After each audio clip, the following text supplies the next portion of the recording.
The NBA Finals are officially in sight, about to go down next week, but most of the league has already moved on to their off-seasons, and with that has come a ton of rumors swirling surrounding some of the best players in the game. It's really starting to feel like this off-season is going to be filled with major moves all over the place, and while some of these players are already being linked with potential trade destinations, there are definitely some teams that may hop in and get a deal done to surprise everyone, which is what Bleacher Report tackled in a recent article. They proposed 4 blockbuster trade ideas based on the star talent on the trade block, sending them to some surprising destinations. So as always, I'll be going through each one, analyzing whether or not the trades make sense, why each team would want to do it, and who benefits the most from it. Before we start though, it turns out a good amount of you watching right now aren't even subscribed to the channel, so if you enjoy the content, consider hitting the subscribe button, as not only does it help out a ton, but it also very much appreciate it.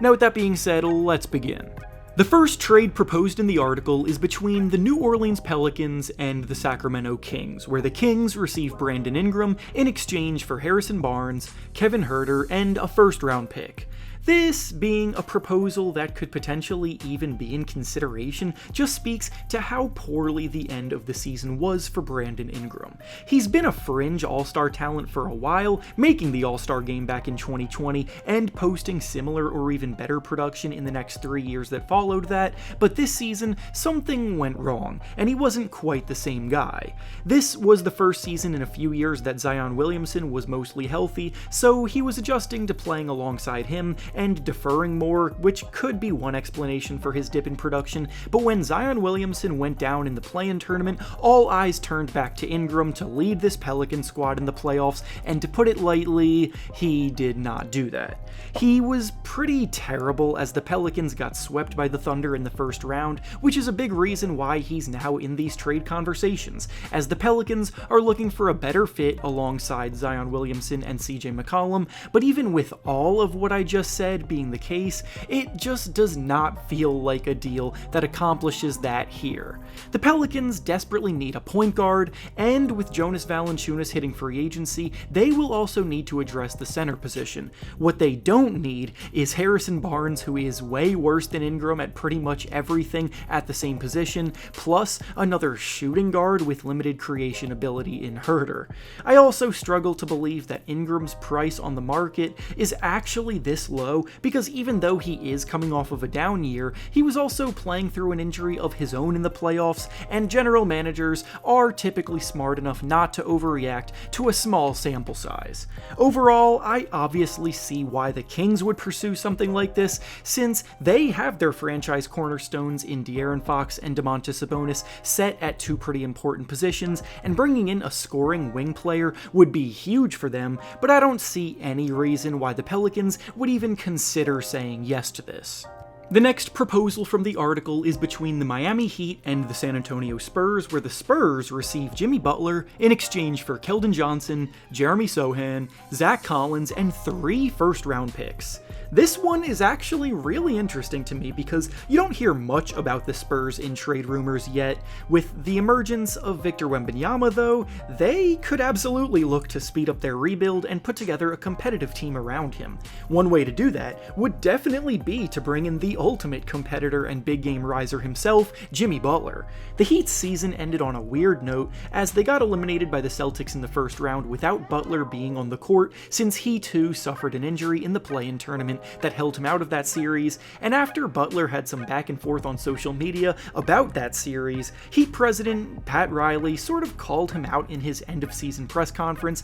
and ever since then, countless reports have come out saying that the Heat may not be as committed to Butler as you may think, and a trade could happen. If that's the case, then he will definitely have plenty of contending teams inquiring about trading for him, but the Spurs actually make a lot of sense to get in the mix as well. Butler only has 1 more season left on his contract, and then a player option for 2 years from now that he will likely opt into. So as a short-term ceiling riser, his drive could be amazing to pair with Victor Wembanyama early in his development. If it works out, and the Spurs fast forward their way into contention, extension, then that's great. But even if it doesn't work out like that, Butler's contract expires right as Wembanyama would be entering the early days of his prime years, so no harm, no foul. For the Heat, they obviously aren't going to go out of their way to trade Butler, but of all of the hypothetical trade offers I've seen proposed for Butler, this one is easily one that they would have the hardest time passing up on. 3 first-round picks is already a lot for Butler at his age, with his current contract situation, but then to add in an above-average scorer in Keldon Johnson,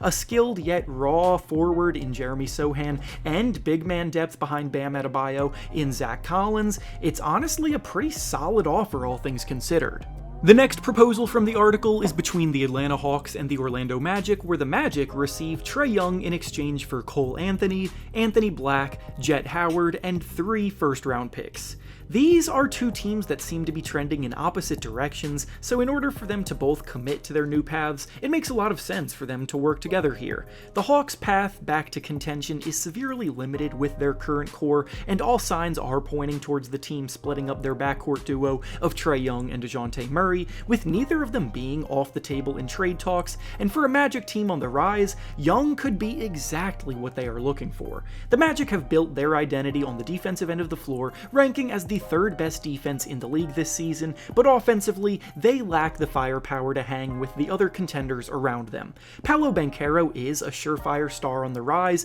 and Franz Wagner is definitely proving to be a solid secondary scoring and playmaking option, but he's probably not good enough to be a second option on a title winner, and their lack of shot creation outside of those 2 is very noticeable. Trae Young is a severely flawed defender, there's no doubt about it, but if there was ever a team built to overcome his shortcomings on the defensive end, it would be Orlando, and Young's elite playmaking ability as someone who ranks near the top of the league in assists every season, while also being a 26-point-per-game scorer, would unlock their offense and take it to another level. Ultimately, this deal will come down to whether the Hawks actually want to fully embrace a rebuild or not, though, because Anthony Black, Jet Howard, and Cole Anthony are good pieces for a young rebuilding team without much stress in the short term, but if they want to try to retool and stay in the playoff hunt, then those are not players capable of helping them do so.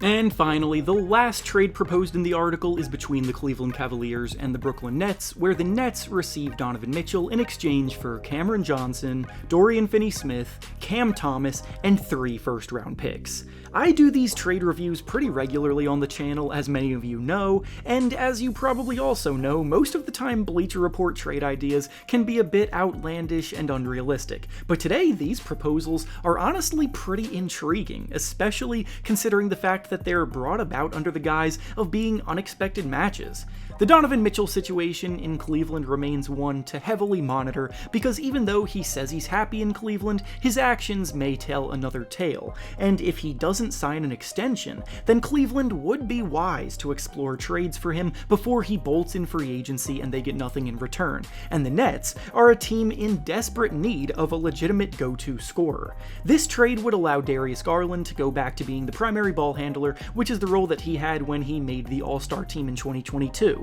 It would give them even more wing depth that fits the team's dominant defensive identity, and even though Cam Thomas is obviously nowhere near as consistently dominant scorer as Donovan Mitchell is, he can definitely step into the void that Mitchell would be leaving behind and provide an explosive scoring punch, as he's coming off of a season where he put up 23 points per game, including 4 games scoring 40 or more points. This deal ultimately comes down to whether or not Mitchell would be willing to sign a long-term extension in Cleveland, and if he's not, then the next question you have to ask is if he would be willing to sign a long-term extension in Brooklyn, though, because if they give up all of that just for him to leave in free agency a year later, then it would be a terrible disaster for the Nets, who are already in a pretty deep hole after prior blockbuster trades that went south. And with that being said, that's all I have for you today. Make sure to like the video, subscribe to the channel, and comment down below what you think about these proposed trades. Thanks for watching, and I'll see you all next time.